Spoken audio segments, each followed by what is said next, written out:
Pemirsa, kita lihat terlebih dahulu sejumlah saham yang masuk dalam pilihan. Kita lihat sekilas saja sebelum kita ulas lebih jauh. Ada MTEK, Kalbe Farma, Arto, dan juga Tower dengan level support dan resisten yang tertera. Baik, kembali bersama dengan Maximilianus Nikodemus, Direktur Asosiasi Riset dan Investasi PT Pilarmas Investindo Sekuritas. Pak Maksi, 4 saham masuk dalam rekomendasi, ada MTEK di sana. Apa yang bisa dicermati dari MTEK?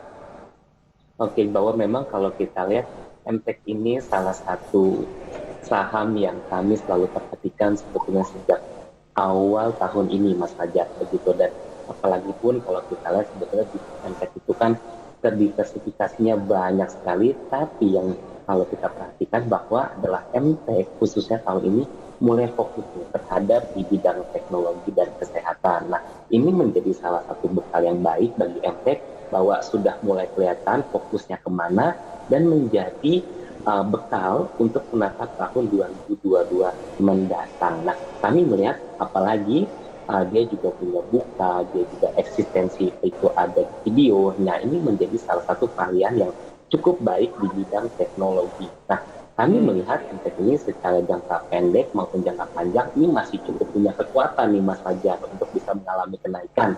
Nah, kami suka dengan saham MTEK dan secara dan untuk jangka panjang kami melihat 2.650 menjadi angka yang cukup baik untuk valuasi untuk 12 bulan. Begitu, Mas Fajar. Oke, berarti targetnya untuk MTEK di level berapa, Pak Maksi? MTEK sendiri kami punya lihat supportnya di 1825. Titik paling atas resistensinya ada di 2040, 2040. Oke, ini rekomendasinya berarti buy ya? Beli pasti kalau MTEK. Oke, MTEK rekomendasinya buy dari Pak Maksi. Kemudian kita lanjut Pak Maksi ke saham berikutnya. Ada Kalbe Farma di sana. Ini apakah kemudian juga rekomendasinya buy dan apa yang kemudian membuat Kalbe Farma cukup menarik saat ini?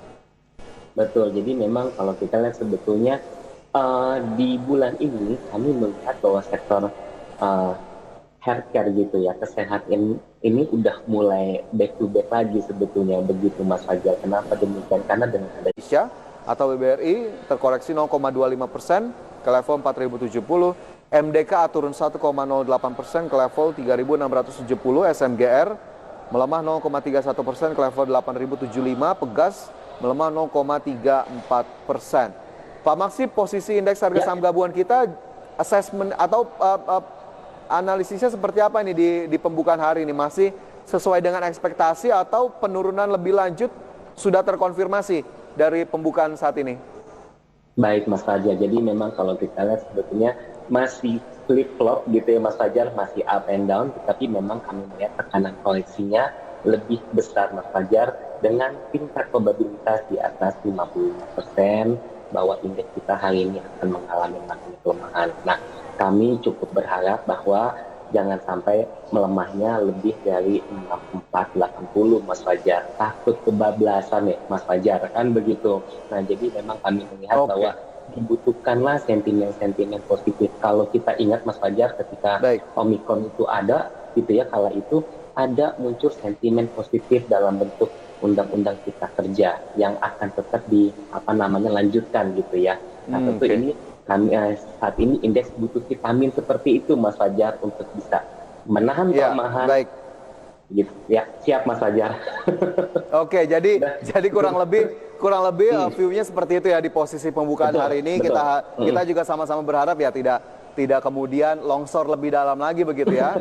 Masih ada penahan tentunya untuk indeks harga saham gabungan dan kita harapkan masih cukup strong meskipun di saat yang sama tentunya peluang tetap ada Pak Maksi ya bagi investor ataupun trader di rumah. Baik Pak Maksi, sayang sekali waktu kita terbatas pagi hari ini. Terima kasih banyak sudah bergabung bersama kami di Market Buzz hari ini. Sehat selalu, sukses selalu Pak Maksi. Tetap semangat. Ya pemirsa.